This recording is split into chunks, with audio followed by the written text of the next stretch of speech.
ಪ್ರವೀಣ್ ನಾಡಿದ್ದು ಅವರ ಮಗಳ ಮದುವೆ, ಬಟ್ ನಾನು ನಿಮ್ಮನ್ನು ಕರೆಯಲ್ಲ ಅಂತ ಮದುವೆಗೆ. ಅದು ಎಲ್ಲರಿಗೂ ನೋವುಗಳಿದೆ, ಎಲ್ಲರೂ ತೊಂದರೆಗಳು ಅನುಭವಿಸಿದ್ದಾರೆ. ಸೆಲೆಬ್ರಿಟಿಗಳು ನೋಡಿದ್ದೀನಿ, ಗಾಡಿ ತಳ್ಬಿಟ್ಟು ವ್ಯಾಪಾರ ಮಾಡೋರು ಬರ್ತಾರೆ, ಆಗರ್ಭ ಶ್ರೀಮಂತ ಬಂದಿದ್ದಾರೆ, ಎಲ್ಲ ಜನರು ನೋಡ್ಬಿಟ್ಟೆ. ದುಡ್ಡು ಇಲ್ದಿರೋನ್ಗೆ ಒಂದೇ ಪ್ರಾಬ್ಲಮ್, ದುಡ್ಡಿಲ್ಲ. ದುಡ್ಡು ಅಂದಿದ್ದಿದ್ರೆ ಸಾರ್ ಅಂತ, ದುಡ್ಡಿರೋ ಕೇಳಿ ನೋಡಿ ಅವ್ರು ಬೇಕಾದಷ್ಟು ಪ್ರಾಬ್ಲಮ್ಸ್ ಇದೆ. ನನಗಾಗಿರೋ ಅಷ್ಟು ಮೋಸಗಳು. ನಾನು ಮದುವೆ ಆದಮೇಲೆ ಸಾಲ ಕೊಡೋದು ನಿಲ್ಲಿಸ್ಬಿಟ್ಟೆ. ಆ ಚೀಟಿನೂ ನಾನೇ ಕಟ್ಟಿದೆ. ಇವ್ ನನಗೆ ಫೋನ್ಗೂ ಸಿಗಲಿಲ್ಲ. ಅಂದರೆ ಅವಾಗ ಈ ಥರ ಮೊಬೈಲ್ಗಳಿಲ್ಲ, ಊರೇ ಬಿಟ್ಟು ಹೋಗ್ಬಿಟ್ಟ. ಎಲ್ಲರೂ ಒಂದು ದೊಡ್ಡ ಸೈಟ್ ತೊಗೊಳ್ಳೋ ಮನೆ ದುಡ್ಡದು ಆವತ್ತಿನ ದಿವಸಕ್ಕೆ. ಚೆಲುವೆಯೇ ನಿನ್ನ ನೋಡಲು ಮಾತುಗಳು ಬರದವನು ಒಂದೊಂದು. ಆಮೇಲೆ ರಾಜ್ಕುಮಾರ್ ಬರೀ ಒಂದು ಸಿನಿಮಾ ಆ್ಯಕ್ಟ್ರು, ಸಿಂಗರು ಅಂತ ಇಷ್ಟಕ್ಕೆ ಸೀಮಿತ ಆಗೋದೇ ಇಲ್ಲ. ಅವ್ರ ವ್ಯಕ್ತಿತ್ವ ಇದೆಯಲ್ಲ, ಅದರಲ್ಲಿ ನೋಡಿ ಯೋಗ ಇದೆ, ಅಧ್ಯಾತ್ಮ ಇದೆ. ಅಯ್ಯಪ್ಪ ಸ್ವಾಮಿ ಇದಕ್ಕೆ ಹೋಗ್ತಾರೆ, ಅಲ್ಲಿಂದ ಅವ್ರಿಗೆ ಮನುಷ್ಯತ್ವ, ಯಾವ ರೀತಿ ಅವ್ರು ಬೇರೆಯವ್ರಿಗೆ ಹೆಲ್ಪ್ ಮಾಡ್ತಿದ್ರು ಅದು ಯಾರಿಗೂ ಗೊತ್ತೇ ಆಗಿಲ್ಲ. ಅಷ್ಟು ಗುಟ್ಟಾಗಿಟ್ಟಿದ್ರು ಅವರು. ಯಾವ ರೀತಿ ಅವ್ರ ಮನುಷ್ಯತ್ವ ಇತ್ತು, ಯಾವ ರೀತಿ ಎಲ್ಲರನ್ನೂ ನೋಡ್ಕೋತಿದ್ರು. ಇಲ್ಲಿ ನೋಡಿ ನಮ್ಮ ಮನೆಗೆ ಇಲ್ಲಿ ಬಂದಾಗೆಲ್ಲ ಅವ್ರು ಫಸ್ಟ್ ಹೋಗೋದು ದೇವ್ರ ಕೊನೆ ಹತ್ರ ಆರಾಮ ನಮಸ್ಕೊಂಡ್ಬಿಡೋದು. ಹೌದು ಹೌದು ಬಂದಿದ್ದಾರೆ. ನಮ್ದು ಒಂದು ವೀಡಿಯೋನೇ ಹಾಕಿದ್ದೀನಿ ನಂದು, ಅದು ನಮ್ಮ ಯೂಟ್ಯೂಬ್ ಚಾನಲ್ ಇದೆ, ಅದು ವೀಡಿಯೋ ನನ್ನ ಯೂಟ್ಯೂಬ್ ಚಾನಲ್. ಆಮೇಲೆ ನಮ್ಮ ತಾಯಿಯವ್ರಿಗೆ ಯಾವಾಗಲೂ ಹಿಂಗೆ ಕಾಲ್ಬಿಟ್ಟು ನಮಸ್ಕಾರ ಮಾಡೋರು.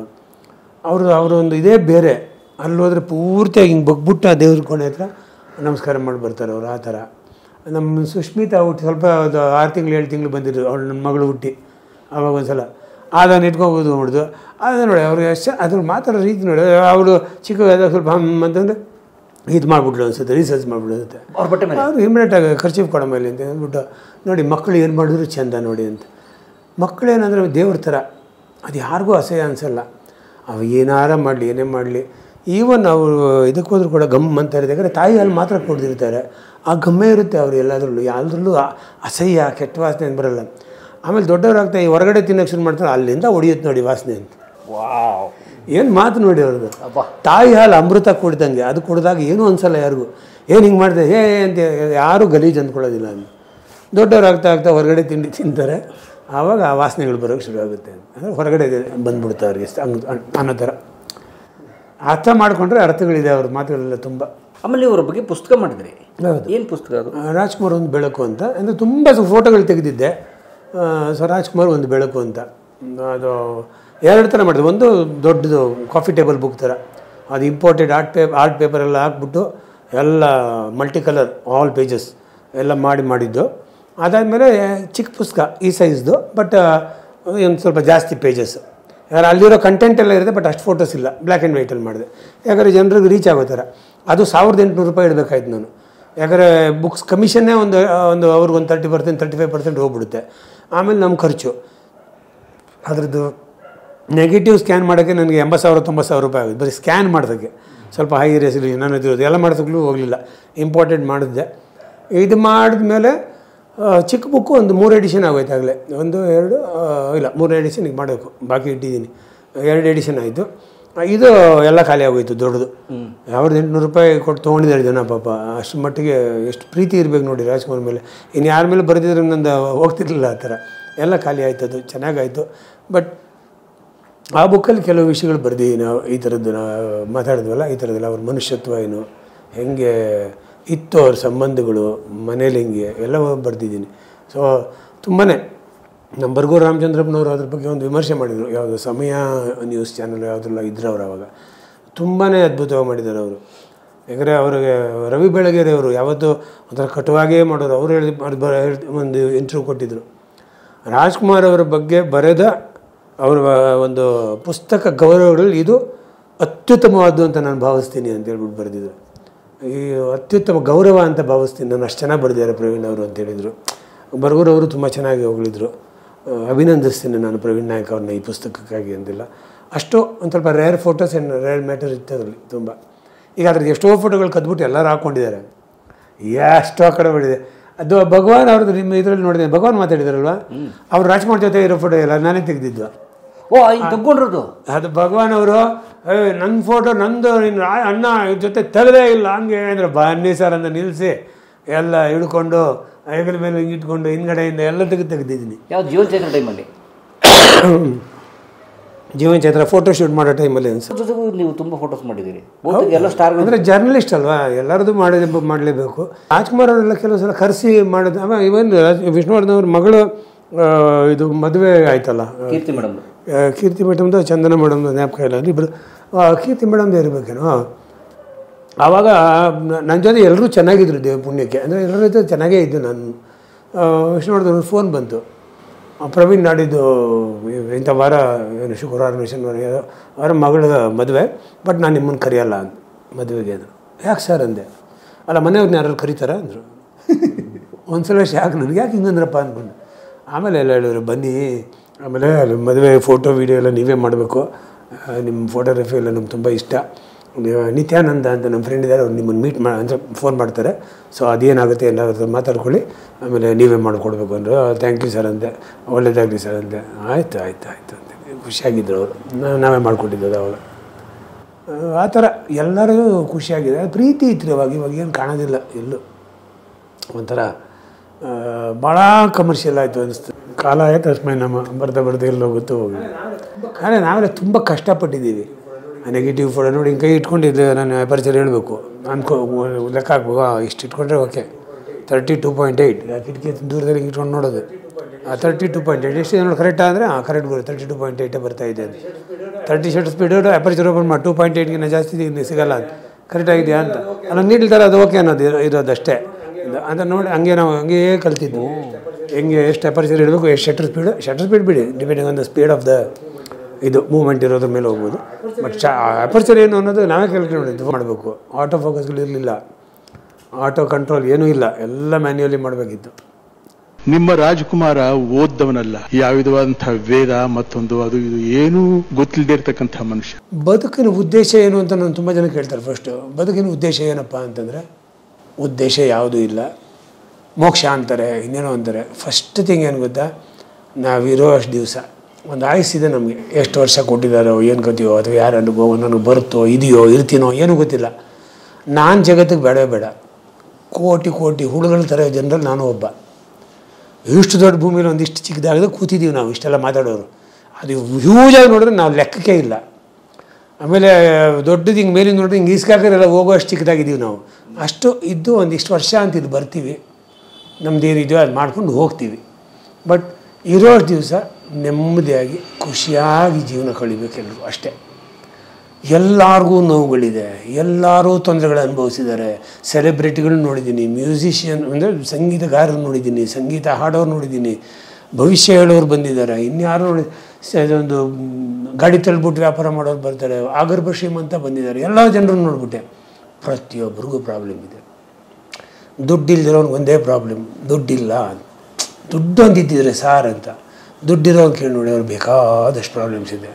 ನನ್ನ ಹೆಂಡತಿ ಪಾರ್ಟಿ ಫ್ರೀಕು, ನನ್ನ ಗಂಡ ಇದು, ಅಯ್ಯೋ ನನ್ನ ಮಗ ಡ್ರಗ್ ಅಡಿಕ್ಟು, ಇದೊಂದು ಈ ಥರ ಪ್ರಾಬ್ಲಮ್ ಆಗಿ ದುಡ್ಡು ಹೊಡೆದ್ಬಿಟ್ರು, ಏನೇನೋ ತಲೆಗೆ ಹಾಕ್ಕೊಂಡು ಕೂತಿರ್ತಾರೆ. ಯಾರಾದರೂ ಏನೇ ಇದ್ರು ನಾನು ಹೇಳೋದಿಷ್ಟೇ, ನಿಮ್ಮ ಜೀವನ ತುಂಬ ಮುಖ್ಯ. ಬೇಕಾದಷ್ಟು ನೋವುಗಳಾಗುತ್ತೆ, ನಿಮಗೆ ನೋವು ಕೊಡೋಕ್ಕೆ ತುಂಬ ಜನ ಸಿಗ್ತಾರೆ ಸುತ್ತಲೂ. ನಿಮ್ಗೆ ಖುಷಿ ಪಡಿಸೋಕ್ಕೆ, ನಿಮ್ಮನ್ನು ಎನ್ಕರೇಜ್ ಮಾಡೋಕ್ಕೆ, ಮೋಟಿವೇಟ್ ಮಾಡೋಕ್ಕೆ ಬೆರಳೆಣಿಕೆ ಎಷ್ಟು ಸಿಗೋದು ಕಷ್ಟ. ಸೊ ನೋವು ಕೊಡೋರು ಇದ್ದೇ ಇರ್ತಾರೆ, ಬೇಜಾರು ಮಾಡೋರು ಇದ್ದೇ ಇರ್ತಾರೆ. ತುಂಬ ತಲೆ ಕೆಡಿಸ್ಕೊಬೇಡಿ, ಏನೂ ಮಾಡೋಕ್ಕಾಗಲ್ಲ. ರಾಮನೂ ಅನುಭವಿಸ್ದ, ಕೃಷ್ಣನೂ ಅನುಭವಿಸ್ದ. ನಾಳೆ ಪಟ್ಟಾಭಿಷೇಕ ಅಂದರೆ ಕಾಡಿಗೆ ಹೋಗು ಅಂದರೆ ಇನ್ನೇನು ಮಾಡಿ, 14 ವರ್ಷ ಏನೂ ತಪ್ಪು ಮಾಡಿಲ್ಲ. ಅವನ ತಂದೆ ಅವನ ಮಲತಾಯಿ ಕೊಟ್ಟು ಮಾತು ಉಳಿಸೋಕ್ಕೋಸ್ಕರ ಇವನು ಕಾಡಿಗೆ ಹೋಗ್ಬೇಕಾಯ್ತು. ಏನೂ ತಪ್ಪು ಮಾಡಿದ್ರು ಲಕ್ಷ್ಮಣ ಹೋಗ್ಬೇಕಾಯ್ತು. ಮದುವೆ ಆಗಿ ಇನ್ನೇನು ನಾನು ರಾಣಿ ಆಗ್ತೀನಿ ಅಂತಿದ್ರು ಅಂತ ಅವನ ಹೆಂಡತಿ ಸೀತೆ ಹೋಗ್ಬೇಕಾಯ್ತು. ಎಲ್ಲ ರಾಜವಂಶದವರು. ಬೆಳಗಾಗಿದ್ರೆ ಅವರು ತಿಂಡಿ, ಬೆಳಗಾಗಿದ್ರೆ ಸ್ನಾನ, ಏನು ಬೇಕಾದ್ರು ಎಲ್ಲ ಹಂಸತೂಲಿಕ ತಲ್ಪ ಅಂಥವ್ರು ಅಲ್ಲೆಲ್ಲೋ ಹುಲ್ಲುಗಳ ಮೇಲೆ ಮಲ್ಕೊಂಡು, ಎಲೆಗಳ ಮಲ್ಕೊಂಡು, ಲಕ್ಷ್ಮಣ ಕಾಯ್ಕೊಂಡಿರೋದೇನು ಹೊರಗಡೆ ರಾಕ್ಷಸರಿಂದ. ಇದು ಏನು ಪರಿಸ್ಥಿತಿಗಳು, ಅದಕ್ಕಿಂತ ಕಷ್ಟಪಡ್ತೀವಿ ನಾವು. ಅದನ್ನೆಲ್ಲ ನೋಡಿ ಅರ್ಥ ಮಾಡಿಕೊಂಡು ಇರಲಿ ಬಿಡಿ, ಏನಾರ ಬರಲಿ, ಎದುರಿಸ್ತೀನಿ ಬಿಡು ಅಂತೇಳಿ ಹೋಗಬೇಕು.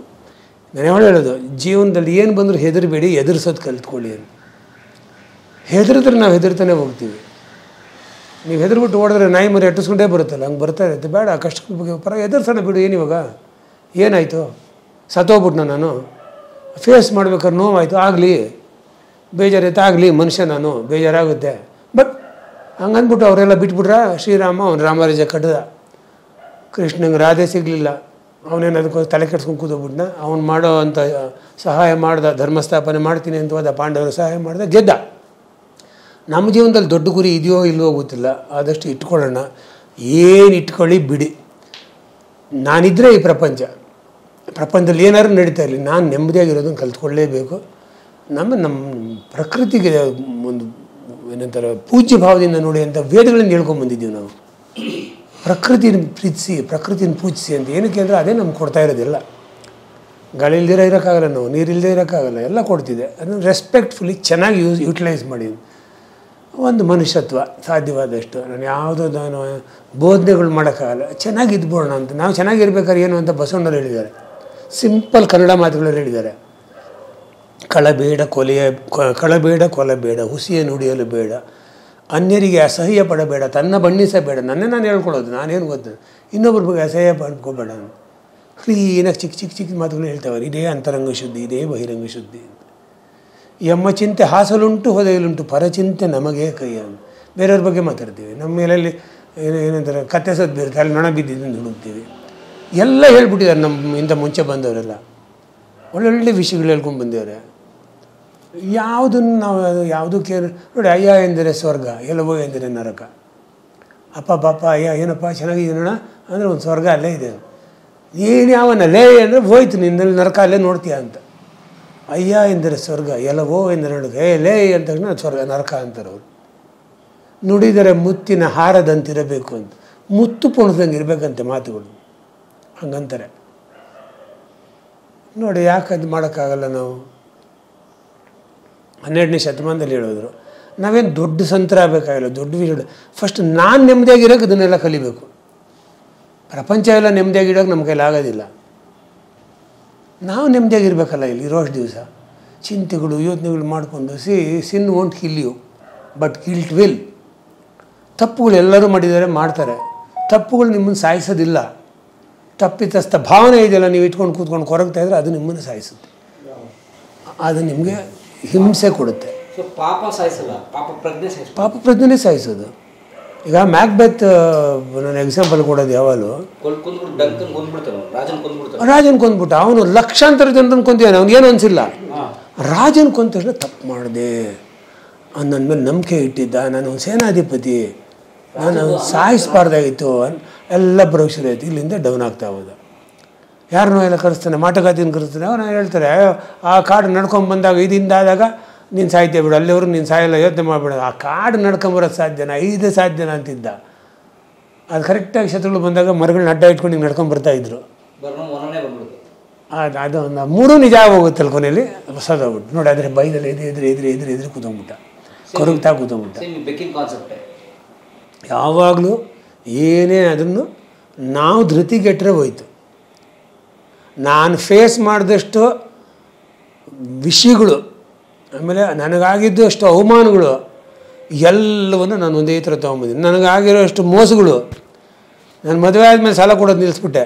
ಅದ್ರ ಮುಂಚೆ ಚಿಕ್ಕ ನಮ್ಮದೇನು ದೊಡ್ಡ ದುಡ್ಡು ಅಂತಲ್ಲ, ಆದರೂ ಆವಾಗ ಆ ದುಡ್ಡು ಬೆಲೆ ಇತ್ತು. 2,000, 3,000, 5,000ಕ್ಕೂ ಬೆಲೆ ಇತ್ತು. ಯಾರ್ಯಾರೋ ಫ್ರೆಂಡ್ಸು ಏನೇನೋ ಕಾರಣ ಹೇಳಿ ಒಂದು ಚೀಟಿ ಎಲ್ಲ ಹಾಕ್ತಿದ್ದೆ. ಅವಾಗ ನಮ್ಮ ಎದುರುಗಡೆ ಎಲ್ಲ ಒಬ್ಬರಿದ್ದರು ಮಾಡಿ, ಓಕೆ ನಮ್ಮ ತಂಗಿ ಮದುವೆಗಳು ಅಂತೇಳ್ಬಿಟ್ಟು ಭಾಳ ಕಣ್ಣಲ್ಲಿ ನೀರೆಲ್ಲ ಕೊಟ್ಟಿದ್ದು. ಆ ಚೀಟಿ ಮಿಕ್ಕಿದೆಲ್ಲ ನೀನು ಕೊಟ್ಬಿಡಪ್ಪ, 2 ಲಕ್ಷ ಚೀಟಿ ಇರಬೇಕು, ತಿಂಗಳಿಗೆ ಎಷ್ಟೋ ಇತ್ತು, 2 ವರ್ಷ ಕಟ್ಟೋದು, ಆ ಥರ ಏನೋ ಇತ್ತದು. ಮಿಕ್ಕಿದ್ದು ನೀನು ಕಟ್ತೀಯ, ನಾನು ಇಷ್ಟು ಕಟ್ಟಿದ್ದೀನಿ, ನೀನೇ ಕಟ್ಕೊಂಡು ಹೋಗ್ಬೇಕಾದ್ರೆ ನಾನು ತಗೊಡ್ತೀನಿ ಅಂದ್ಬಿಟ್ಟು ಅವಾಗ ಒಂದೇನೋ ಸ್ವಲ್ಪ ಆಲ್ಮೋಸ್ಟ್ ಕ್ಲೋಸಿಂಗ್ ಸ್ಟೇಜ್ ಇರುತ್ತೆ. 1.25 ಲಕ್ಷ, 1.40 ಲಕ್ಷ, 1,40,000 ಆ ಥರ ಸಿಕ್ತು ಅವನಿಗೆ. ಸಿಕ್ಕಿದ್ಮೇಲೆ ಆ ಚೀಟಿನೂ ನಾನೇ ಕಟ್ಟಿದೆ. ಇವನು ನನ್ನ ಫೋನ್ಗೂ ಸಿಗಲಿಲ್ಲ. ಅಂದರೆ ಅವಾಗ ಈ ಥರ ಮೊಬೈಲ್ಗಳಿಲ್ಲ, ಮನೆಗೆ ಫೋನ್ ಮಾಡಿದ್ರೆ ಫೋನ್ ಇಲ್ಲ, ಊರೇ ಬಿಟ್ಟು ಹೋಗ್ಬಿಟ್ಟ. ಇವತ್ತವರೆಗೂ ಅದು ಅವತ್ತು 1 ಲಕ್ಷ ಚಿಲ್ಲರೆ ಅಂದರೆ ನಾನು ಎಲ್ಲರೂ ಒಂದು ದೊಡ್ಡ ಸೈಟ್ ತೊಗೊಳ್ಳೋ ಮನೆ ದುಡ್ಡದು ಆವತ್ತಿನ ದಿವಸಕ್ಕೆ ಹೇಳ್ತಿರೋದು, ಭಾಳ ಹಿಂದಿನ ಹೀಗೆಲ್ಲ ನೋಡ್ಬಿಟ್ಟೆ. ಆದರೂ ಈಗಲೂ ಕೆಲವು ಸಲ ನಂಬ್ತೀನಿ, ಮೋಸ ಹೋಗ್ಬಿಡ್ತೀನಿ. ಇರಲಿ ಪಾಪ ಅನಿಸ್ಬಿಡುತ್ತೆ ಯಾರು ಕೆಲವು ಸಲ ನೋಡಿದಾಗ. ಈಗ ನಮ್ಮ ಹತ್ರ ಬರ್ತಾರೆ, ಆಲ್ಮೋಸ್ಟ್ ಅಲ್ಲಿ ಬಾಡಿಗೆಗಳು ಜಾಸ್ತಿ. ನಾವು ಒಂದು 2,000, 3,000 ಚಾರ್ಜ್ ಮಾಡಲೇಬೇಕು ಒಂದು ಸೆಷನ್ಗೆ. ತೀರಾ ನಾನು 1,000 ಗಟ್ಟಲೆ 25,000 ಇವರೆಲ್ಲ ಮಾಡ್ತಾರೆ. ಬೇರೆ ಕೆಲವು 25,000, 50,000 ಪ್ಯಾಕೇಜ್ ಅಂತೆಲ್ಲ ಮಾಡ್ತಾರೆ. ಹಾಸ್ಪಿಟ್ಲೆಲ್ಲ ಮಾಡ್ತಾರೆ. ಒಂದು ಸೆಷನ್ಗೆ ಅಂತಲೇ ಲೆಕ್ಕದಲ್ಲಿ ಮಾಡ್ತಾಯಿದ್ದೀನಿ. ಅಷ್ಟು ಮಾಡಿದರೆ ನಮಗಲ್ಲಿ ಸಸ್ಟೈನ್ ಮಾಡೋದಕ್ಕೆ ಆಗೋದಿಲ್ಲ. ಅಂಥದ್ರಲ್ಲೂ ಕೆಲವರು ಬರ್ತಾರೆ, ಹಳ್ಳಿಯಿಂದ ಬಂದೇನೆ ಸರ್, 10 ಲಕ್ಷ ಬೆಳೆ ಆಗ್ಬಿಟ್ಟು ಎಲ್ಲ ಹೋಯ್ತು ಸರ್ ಅಂತ. ಪಂಚೆ ಕಟ್ಕೊಂಡು ಒಂದು ಶರ್ಟ್ ಹಾಕೊಂಡು ಒಂದು ಚೌಕನ ಹಾಕೊಂಡು ಬಂದಿದ್ದಾರೆ. ಹೇಳೂ ಇರಲ್ಲ, ನಮ್ಮ ಹತ್ರ ಅಪಾಯಿಂಟ್ಮೆಂಟ್ ಇಲ್ದಿರೆ ನಮ್ಮ ತೊಗೊಳಕ್ಕೆ ಆಗಲ್ಲ, ಯಾಕಂದರೆ ನಾನು ಅಷ್ಟಷ್ಟು ಟೈಮ್ ಕೊಡೋದು. ಬರ್ತಾರೆ, ಬಂದ್ಬಿಟ್ಟು ಬೆಳೆ ಅವ್ರದ್ದು ಏನು ಕೇಳೋದು ರೈತನ ಹತ್ರ. ಆಮೇಲೆ ನಮ್ಮ ಟ್ರೀಟ್ಮೆಂಟಲ್ಲಿ ಏನಪ್ಪ ಅಂದರೆ ನಾನು ಹೇಳಿದ್ದನ್ನು ಫಾಲೋ ಮಾಡಬೇಕಾಗುತ್ತೆ. ಅವರು ಮಾತ್ರ ಇಲ್ದಿರೋದ್ರಿಂದ ಈಗ ನಾನು ಒಂದು ಮೈಂಡ್ ಎಕ್ಸಸೈಸ್ ಮಾಡಿಸ್ತಾ ಹೋಗ್ತೀನಿ, ಅದನ್ನು ಫಾಲೋ ಮಾಡಬೇಕು. ಅವ್ನು ನೋಡಿದ್ರೆ ಅವ್ನು ಏನು ಫಾಲೋ ಮಾಡ್ತಾನೆ ಅನಿಸ್ಲೇ ಇಲ್ಲ ನನಗೆ. ಅದೇ ಸರ್ ಏನೋ ನಿಮ್ಮ ಹತ್ರ ಬಂದರೆ ಸರಿ ಹೋಗುತ್ತೆ ಅಂದರು. ನಾನೇನೋ ಅದೃಷ್ಟನ ಚೇಂಜ್ ಮಾಡ್ಕೊಡೋಕ್ಕಾಗಲ್ಲ. ಆಮೇಲೆ ಏನೋ ಒಂದು ನೆಗೆಟಿವ್ ಥಾಟ್ ಬರ್ತಾಯಿದೆ ಅಂದರೆ ಹಿಂಗೆ ಸೌಟಾಗಿ ತೆಗಿಯೋಕ್ಕಾಗಲ್ಲ. ಅದು ಟ್ರೈನ್ ಮಾಡಬೇಕು ಮೈಂಡನ್ನ. ಒಂದು ಸೆಷನ್ ಆಗಿದ್ರೆ 2-3 ಮಾಡಬೇಕಾಗುತ್ತೆ. ಇದು ಅವ್ರಿಗೇನು ಅರ್ಥವೇ ಆಗಲ್ಲ. ನಾನು ಹೇಳಿದ್ರೆ ಅಲ್ಲಿಂದ ಬಂದಿದ್ದೀವಿ ಸರ್, ಏನೋ ಮಾಡಿ ಸರ್, ಬಸ್ ಚಾರ್ಜ್ ಹೆಂಗೋ ದುಡ್ಡು ಹಂಚ್ಕೊಂಡು ಬಂದಿದ್ದೀನಿ ಸರ್ ಅಂತ. ನಮಗೇನು ಹೇಳೋದು, ತಗೊಳಪ್ಪ ಅಂತ 500 ರೂಪಾಯಿ ಕೊಡೋದು. ಹೋಗಪ್ಪ ಅತ್ಲಾಗಿ ನಿನ್ಗೇನು ಮಾಡೋಕ್ಕಾಗಲ್ಲ, ನಾನು ಹಿಂಗೆ ಆಗಲ್ಲ, ಹಿಂಗಲ್ಲ ನನ್ನ ವಿಷಯ. ಅವರೇನು ಅಂದ್ಕೊಂಡಿದ್ದಾರೆ, ಯಾರೋ ದೊಡ್ಡ ಸ್ವಾಮಿಗಳು ಗುರುಗಳು ಏನೋ ಹಿಂಗೆ ಕೊಡ್ತಾರೆ, ಕೊಟ್ಟ ತಕ್ಷಣ ನಾನು ಸರ್ವ್ ಹೋಗುತ್ತೆ ಅಂತ. ಆಮೇಲೆ ಹೇಳೋದು ಯಾರು ಕೊಟ್ಟರು ಆಗಲ್ಲ ನಿನಗೆ, ನೀನು ಸರ್ವ್ ನೀನೇ ಯೋಚನೆ ಮಾಡಬೇಕಿದ್ದು. ನಾನು ಹಾಗೆಲ್ಲ ಹಿಂಗೆ ಮಾಯ ಮಂತ್ರ ಮಾಡಿ ಹಿಂಗೆ ಬುದ್ಧಿ ಕೊಡ್ತೇನೆ ಆಗುತ್ತೆ, ಇದು ಕೊಡ್ತೇನೆ ಆಗುತ್ತೆ ಅಂತ ಈ ಪ್ರಪಂಚದಲ್ಲಿ ಏನು ಬೇಕಾದ್ರೂ ಮಾಡ್ತಿದ್ರು ಜನ. ನೀನು ನಂಬಿಕೆ ಇದ್ರೆ ಆಗುತ್ತೆ, ಮಾಡು, ದೇವ್ರು ನಂಬು ಅದಕ್ಕಿಂತ ಹೆಚ್ಚಾಗಿ ಅಂತ. ನಾನು ಒಂದೇ ಹೇಳೋದು, ದೇವ್ರು ನಂಬಿಡ್ರಪ್ಪ, ಮನುಷ್ಯನ ನಂಬೋಕ್ಕಾಗಲ್ಲ ಅಂತ. ಇವಾಗಂತೂ ಇಲ್ಲವೇ ಇಲ್ಲ ಅಂತಲ್ಲ, ಒಳ್ಳೊಳ್ಳೆಯವರು ಇದ್ದಾರೆ. ಬಸವಣ್ಣನ ಕಾಲದಿಂದ ಈಗಲವರೆಗೂ ಇದ್ದಾರೆ. ಶಿವಕುಮಾರ ಸ್ವಾಮಿಗಳಿದ್ರು, ಇನ್ಯಾರು ಇದ್ರು, ಇದ್ದಾರೆ, ಅಲ್ಲಲ್ಲಿದ್ದಾರೆ. ಬಟ್ ಹೆಂಗೆ ನಂಬ್ತೀರಾ, ಹೆಂಗೆ ನೀವು ಕಂಡುಹಿಡಿತೀರಾ? ಹೆಂಗೆ? ಆದಷ್ಟು ದೇವರನ್ನು ಇಟ್ಕೊಂಬಿಡಿ, ಸೇಫ್. ಇಲ್ಲ ನಿಮ್ಮ ಮೇಲೆ ನಿಮ್ಮ ನಂಬಿಕೆ ಇದೆ, ದಿ ಬೆಸ್ಟ್. ಅದಿಲ್ಲ ಯಾರು ಅಹಂ ಬ್ರಹ್ಮಾಸ್ಮಿ ಅಂತ ಅನ್ಕೊಂಡು ಆರಾಮಿದ್ರು. ಇದ್ಬಿಟ್ರೆ ಇನ್ನೂ ಒಳ್ಳೆ. ಭಾಳ ಶರಣರು ಹೇಳಿದ್ರಲ್ಲ, ಕಾಯಕನ್ ಕೈಲಾಸ ಅಂತ ನಂಬು. ಹೌದು, ಅದಕ್ಕಿಂತ ಒಳ್ಳೆ ಬೇಕು ನೋಡಿ. ಅದೇ ನಂಗೆ ಬಸವಣ್ಣವ್ರು ತುಂಬ ಸಲ ನೇಮಕ ಬರೋದಕ್ಕೆ ಎಲ್ಲ ಈಸಿಯಾಗಿ ಹೇಳ್ಕೊಟ್ಬಿಟ್ಟಿದ್ದಾರೆ ಕನ್ನಡದಲ್ಲಿ. ಕಾಯಕವೇ ಕೈಲಾಸ, ಒಂದೇ ಮಾತಾಗೋಯ್ತು. ನಂಬಿಕೆಗಳು ಈ ಪುಸ್ತಕ ಇಲ್ಲ, ನಂಬಿಕೆಗಳು ಹೇಗೆ ಇದ್ರಲ್ಲಿ ಸತ್ಯಗಳು ಬರೆದು ಹೇಳೋಳು. ಬಟ್ ಸತ್ಯ ಎಲ್ರಿಗೂ ಇಷ್ಟ ಆಗಲ್ಲ. ಅಲ್ಲ ಹಂಗಾರೆ ದೇವ್ರ ಕರುಣಾಮಯಿ ಅಲ್ವಾ? ಅರುಣಾಮಯನೇ, ನೀನು ಮಾಡ್ಕೋಬೇಕು. ಈಗ ದೇವ್ರಿಗೆ ಪೂಜೆ ಬೇಕಾ, ನಿನಗೆ ಬೇಕಾ? ದೇವ್ರು ಕೋಟಿ ಜನ ಇದ್ದಾರೆ ಪೂಜೆ ಮಾಡೋರು. ನೀನು ಯಾಕೆ ಸ್ಪೆಷಲ್ ಆಗ್ತೀಯ? ನೀನು ಯಾಕೆ ಸ್ಪೆಷಲ್ ಆಗ್ತೀಯ ಅಂದರೆ ನೀನು ಅದನ್ನು ಖುಷಿ ಪಡ್ತೀಯಾ? ನಿನಗೋಸ್ಕರ ಮಾಡ್ತಿರೋದು, ದೇವ್ರಿಗೋಸ್ಕರ ಅಲ್ಲ. ಫಸ್ಟ್ ತಿಳ್ಕೊಂಬಿಡಬೇಕು, ದೇವ್ರಿಗೇನು ಬೇಕಾಗಿಲ್ಲ. ಅದೊಂದು ಅಪಾರವಾದ ದೊಡ್ಡ ಶಕ್ತಿ. ನಿನ್ನ ಖುಷಿಗೆ ಮಾಡು, ಚೆನ್ನಾಗಿ ಅಲಂಕಾರ ಮಾಡು, ಖುಷಿಯಾಗಿ ನೋಡು. ಆ ಹೂವೆಲ್ಲ ನೋಡು. ನಮ್ಮ ಸ್ವಾಮಿಗಳಿಗೆ ತೋರಿಸಿದ್ನಲ್ಲ ಅಲ್ಲಿ, ಅದೇ ಹೂಗಳು ಹಿಡಿದು ಇದು ನೋಡೋದು, ಸರಿ ಇಲ್ಲೊಂಚೂರು ಏನೋ ಬೇಕು ಅಂತ ಅಲ್ಲೊಂದು ಹಾಕೋದು, ಅದರಲ್ಲೇ ಖುಷಿ ಪಟ್ಕೊಂಡು ಹೋಗ್ಬಿಟ್ರು. ಸಾಕು. ದೇವ್ರಿಗೇನು ಖುಷಿ ಪಡಿಸ್ತೀರ ನೀವು? ಸಾಕ್ಷಾತ್ ನಾವು ಖುಷಿ ಪಡೋದು, ನಾವು ಖುಷಿ ಪಡೋದು ನಮಗೆ ಬೇಕು. ನಮಗೊಂದು ಭಾವ ಸೃಷ್ಟಿಯಾಗುತ್ತೆ. ಈಗ ನೋಡಿ, ಪ್ರತಿಯೊಬ್ಬ ಮನುಷ್ಯನ ಭಾವನೆಗಳು ಅವನದಲ್ಲ. ಈಗ ನಿಮಗೆ ಬೇಜಾರಾಯಿತು ಅಂದರೆ ನಿಮ್ಮಿಂದಲ್ಲ, ಅವನು ಯಾವನೋ ಏನೋ ಅಂದಿರ್ತಾನೆ. ಇನ್ಯಾರೋ ನೀವು ನೀಟಾಗಿ ಹೋಗ್ತಾ ಇದ್ದೀವಿ, ಏಯ್ ತಲೆ ಇಲ್ವೇನೋ, ಏನು ಹಿಂಗೆ ರಾಂಗ್ ರೂಟಲ್ಲಿ ಬರ್ತೀಯ, ಬಂದಿದ್ದು ಇವನಲ್ಲ ಅಂತ ನೀವು ಅಂದ್ಕೊಂಡು ನೀವೇ ಕೋಪಿಸ್ಕೊತೀರ. ಏಯ್ ನೀನು ಒನ್ ವೇ ಆ ಕಡೆಯಿಂದ ಇರೋದು ಅಂತ ಏನೋ ಜಗಳ ಆಡ್ತೀವಿ. ನಿಮ್ಮದು ಆ ಭಾವನೆ, ನೀವು ಆರಾಮಾಗೇ ಇದ್ರಿ. ಇವನು ಯಾರೋ ಅಂದ, ಇನ್ನೊಂದು ಸರ್ ಏನು ಸರ್ ನಿಮ್ಮ ಚಾನಲ್ಲು ಸೂಪರ್ ಸರ್, ನಮ್ಗೆ ಎಷ್ಟು ಇಷ್ಟ ಆಗುತ್ತೆ ಸರ್, ಹಾಂ ಅಂತ ಖುಷಿ ಪಡ್ತೀರಾ. ನಂದು ಇವನು ಹೇಳಿರೋದು. ಹಿಂಗೆ ನೋಡ್ತಾ ಹೋದ್ರೆ ನಾವು ಇನ್ನೊಬ್ಬ ಫೋನ್ ಮಾಡ್ತಾನೆ, ಬೇರೆಯವ್ರ ಪ್ರತಿಕ್ರಿಯೆಗೆ ಏನು ಸರ್ ಹಿಂಗೆ ಮಾಡಿದ್ದೀರಾ, ಏನು ಮಾಡಿದ್ದೀನಾ ಅಂತ ಬಂದ್ಬಿಡೋದು ಕೋಪ. ಎಂಥ ಡಬ್ಬ ವಿಡಿಯೋ ಮಾಡಿದ್ದೀರಾ ಅಂತ ಬೈಯೋದು. ಉರಿ. ಇದು ಯಾವ್ದು ನಂದಿದ್ರಲ್ಲಿ ಗ್ಯಾರಂಟಿಯಾಗಿ ನೋಡೋಕ್ಕೋರಿ ಯಾವುದೂ ಇಲ್ಲ. ಸೊ ಯಾವ ನಮ್ಮವಲ್ಲ. ಯಾಕೆ ಗೊತ್ತಾ, ನೀವು ಬಂದಿದ್ದೆ ಬ್ಲ್ಯಾಂಕ್ ಆಗಿ ಈ ಭೂಮಿಗೆ. ಅಪ್ಪ ಅಮ್ಮ ಗೊತ್ತಿಲ್ಲ, ಅಣ್ಣ ತಮ್ಮ ಗೊತ್ತಿಲ್ಲ, ಯಾರೂ ಗೊತ್ತಿಲ್ಲ, ಭಾಷೆ ಗೊತ್ತಿಲ್ಲ, ABCD ಇಲ್ಲ, 1 2 3 4 ಗೊತ್ತಿಲ್ಲ. ಹಿಂಗೆ ಬಂದು ಹಿಂಗೆ ನೋಡ್ಕೊಂಡು ಬರ್ತೀವಿ. ಪದೇ ಪದೇ ಬರೋ ಮುಖಗಳು ಯಾವುದೋ ನನ್ನವು.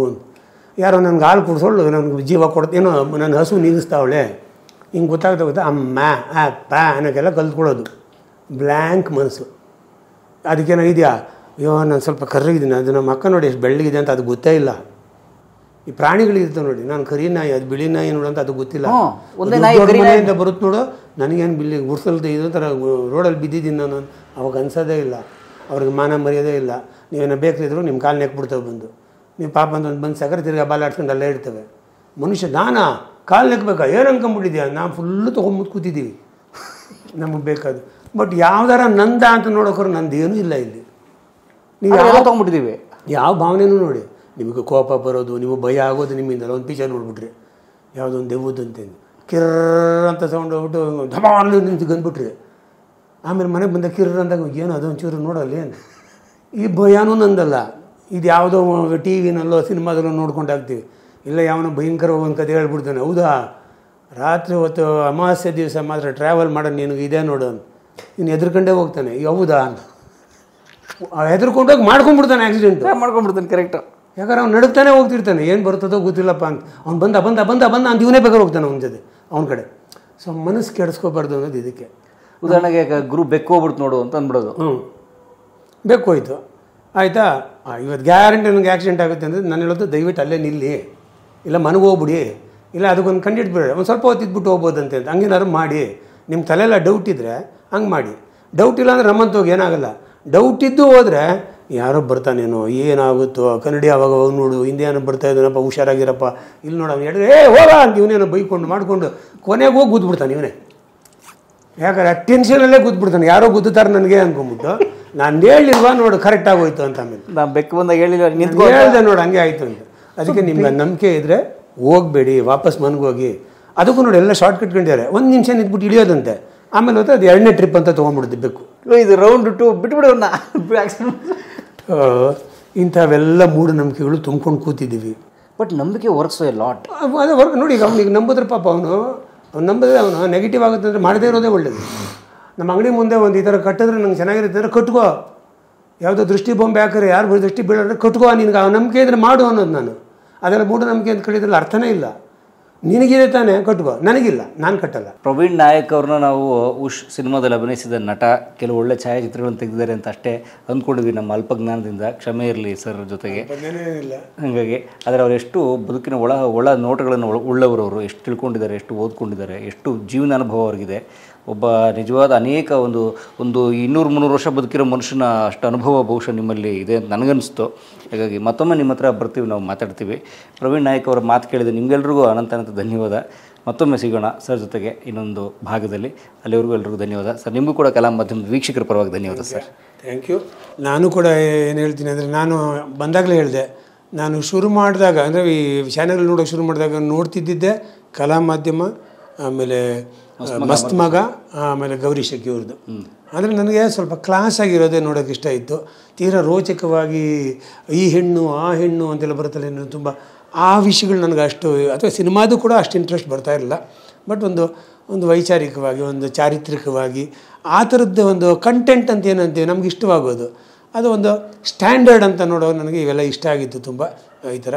ಸೊ ಆವತ್ತಿಂದ ನಾನು ಅಂದರೆ ರೆಗ್ಯುಲರಾಗಿ ನೋಡೋಕ್ಕಾಗದಿರೋ ಏನಾದ್ರು ಒಂದು ಬರುತ್ತೆ ಸಜೆಷನ್ ಬಂದರೆ, ಹಾಂ ನನಗೆ ಸ್ವಲ್ಪ ಚರಿತ್ರೆದಿದೆ, ಇದನ್ನೋ ಒಂದು ವಿಷಯ ಇದೆ, ಇದು ಸರ್ವಜ್ಞನೂರಿಗೆಲ್ಲ ಹೋಗಿದ್ದೀರಲ್ಲ ನೀವು, ಅದೆಲ್ಲ ನೋಡಿದ್ದೀನಿ ನಾನು. ಅಂಥವೆಲ್ಲ ಖುಷಿ ಕೊಡ್ತೇವೆ ನಮಗೆ. ಆ ಕಾಲ ಅಲ್ಲಿಂದ ನಡ್ಕೊಂಬಂದಿರೋ ನಮ್ಮ ಇತಿಹಾಸ ಎಲ್ಲ ಮರುಕಳಿಸ್ತವೆ. ಆಮೇಲೆ ಅದೇ ಹೇಳಿದ್ದು, ಒಂದು ಏನಾದ್ರು ಒಂದು ನೋಡುವಾಗ ನಮಗೆ ಅದು ಚಿತ್ರದ ಥರ ಕಾಣಬೇಕು. ಈಗ ಕೃಷ್ಣದೇವರಾಯನ ಬಗ್ಗೆ ನೀವು ಅವರು ನಿಮ್ಮ ಗೈಡು ಎಲ್ಲ ಮಾತಾಡ್ತಿರುವಾಗ ಅಲ್ಲಿ ನಮ್ಗೆ ಆ ಹಳೆ ಕಾಲ ಒಂಥರ ಮರುಕಳಿಸ್ಬೇಕು ನಮ್ಮ ತಲೆಯಲ್ಲಿ. ಆವಾಗ ಸಾರ್ಥಕ ಅನಿಸುತ್ತೆ. ವಿಷುವಲ್ ಬರುತ್ತೆ, ನಿಮ್ಗೆ ಮಾಡುವಾಗ ನೋಡುವಾಗ ಬರುತ್ತೆ. ಓ ಹೌದಲ್ಲ ಅವ್ರು ಹೇಳಿದ್ದು, ಇಲ್ಲೆಲ್ಲ ಹಿಂಗಿದ್ರಂತೆ, ಹೆಂಗಿರ್ಬೋದು ಅವಾಗ ಅನ್ನೋ ಒಂದು ಬರಬೇಕು. ಅಂಥ ಒಂದು ಪ್ರಯತ್ನ ತುಂಬ ಚೆನ್ನಾಗಿ ಮಾಡಿದ್ದಾರೆ. ನನಗಂತೂ ತುಂಬ ಇಷ್ಟ ಆಗಿರುವಂಥದ್ದು ಇವರ ಪ್ರೋಗ್ರಾಮ್ಗಳು. ಸೊ ನಿಮಗೂ ಒಳ್ಳೆಯದಾಗಲಿ, ಎಲ್ಲರಿಗೂ ಒಳ್ಳೆಯದಾಗಲಿ. ಧನ್ಯವಾದ. ಆ್ಯಂಡ್ ಅವ್ರದ್ದು ಇದಿದೆ ಚಿಕಿತ್ಸೆ, ಮನೋಚಿಕಿತ್ಸಾ ಕೇಂದ್ರ ಇದೆ, ಮಾನಸ ಅಂತ ಹೇಳಿ, ಮಾನಸ ಹೀಲಿಂಗ್ ಸೆಂಟರ್. ಸೊ ಕಾಂಟ್ಯಾಕ್ಟ್ಸ್ ಹಾಕಿರ್ತೀನಿ, ನೀವು ಹೋಗಿ ಅವ್ರನ್ನ ಸಂಪರ್ಕಿಸ್ಬೋದು. ಆಮೇಲೆ ಪವಾಡಗಳನ್ನ ನಿರೀಕ್ಷೆ ಮಾಡಬೇಡಿ, ಅಲ್ಲಿ ಹೋಗಿ ಸರ್ ಬೂದಿ ಕೊಡಿ, ಆಮೇಲೆ ಇದು ಕಟ್ಬಿಡಿ ಹೋಗ್ಬಿಡುತ್ತೆ, ಅದರದೆಲ್ಲ ನಿರೀಕ್ಷೆ ಮಾಡಬೇಡಿ. ಮನಸ್ಸಿಗೆ ಸಂಬಂಧಪಟ್ಟಂಥದ್ದು ಅದನ್ನು ಮಾಡ್ತಾರೆ. ಆದಷ್ಟು ವೈಜ್ಞಾನಿಕವಾಗಿ ನೋಡೋಣ. ಯಾಕಂದರೆ ನನಗೆ ಬೇರೆ ವಿಷಯಗಳಲ್ಲಿ ನಾನಿಲ್ಲ, ಮಾಟ ಮಾಡಿಸಿದ್ದಾರೆ ಇದೆಲ್ಲ, ಅದೆಲ್ಲ ನೀವೇ ನಮ್ಮ ಹತ್ರ ಬಂದು ಸ್ವಲ್ಪ ಹೊತ್ತು ಮಾತಾಡಿದ್ಮೇಲೆ ನಿಮ್ಗೆ ಗೊತ್ತಾಗುತ್ತೆ ನಾನು ಯಾವುದು ನಂಬಬೇಕು. ದೇವ್ರಿಗಿಂತ ದೊಡ್ಡದು ಯಾವುದೂ ಇಲ್ಲ ಅನ್ನೋದನ್ನು ಮನಸ್ಸಲ್ಲಿ ಇದ್ರೆ ಮಾತ್ರ ಅದನ್ನು ನಾವು ತೊಗೋಬೋದು. ಇಲ್ಲ ಅಂದರೆ ಒಂದು ಸಿಸ್ಟಮ್ಯಾಟಿಕ್ ಆಗಿ ಮೈಂಡನ್ನು ನಾವು ಟ್ರೈನ್ ಮಾಡ್ತಾ ಹೋಗಬೇಕಾಗುತ್ತೆ. ಸೊ ಹಾಗಾಗಿ ಮಾನಸ ಹೀಲಿಂಗ್ ಸೆಂಟರ್ನ ಕಾಂಟ್ಯಾಕ್ಟ್ ಮಾಡಿ, ಅವ್ರ ಪುಸ್ತಕಗಳು ಸಿಗುತ್ತೆ ತಗೊಳ್ಳಿ. ಆ್ಯಂಡ್ ಅದ್ರ ಜೊತೆಗೆ ಮಾತನಾಡೋದವ್ರು ಕೂಡ ಹೋಗಿ ಅಂತ ಕೇಳ್ಕೊತಾ ಭಾಳ ಧನ್ಯವಾದ ನಿಮ್ಗೆಲ್ರಿಗೂ. ಮತ್ತೆ ಸಿಗೋಣ. ರಾಗ ಜೀವನ ರಾಗ. ಕಲಾ ಮಾಧ್ಯಮದ ಎಲ್ಲ ಎಪಿಸೋಡುಗಳು ನಿಮಗೆ ಸಿಗಬೇಕು ಅಂತಂದ್ರೆ ಕಲಾ ಮಾಧ್ಯಮ ಯೂಟ್ಯೂಬ್ ಚಾನೆಲ್ನ ಸಬ್ಸ್ಕ್ರೈಬ್ ಮಾಡಿ, ಬೆಲ್ ಐಕಾನ್ನ ಕ್ಲಿಕ್ ಮಾಡಿ, ತಪ್ಪದೇ ಮಾಡಿ. ಈ ವಿಡಿಯೋ ನೋಡಿದ್ದಕ್ಕೆ ನಿಮಗೆ ತುಂಬ ಧನ್ಯವಾದಗಳು. ಪುಸ್ತಕಗಳನ್ನು ಓದು ಮನಸ್ಸನ್ನು ಅರಳಿಸುತ್ತೆ, ಬುದ್ಧಿಯನ್ನು ಚುರುಕು ಮಾಡುತ್ತೆ, ಕಾಣದ ಹೊಸ ಲೋಕವನ್ನು ಪರಿಚಯಿಸುತ್ತೆ. ಹಾಗಾಗಿ ಓದುವ ಸಂಸ್ಕೃತಿ ಹೆಚ್ಚಾಗ್ಲಿ. ಧನ್ಯವಾದ.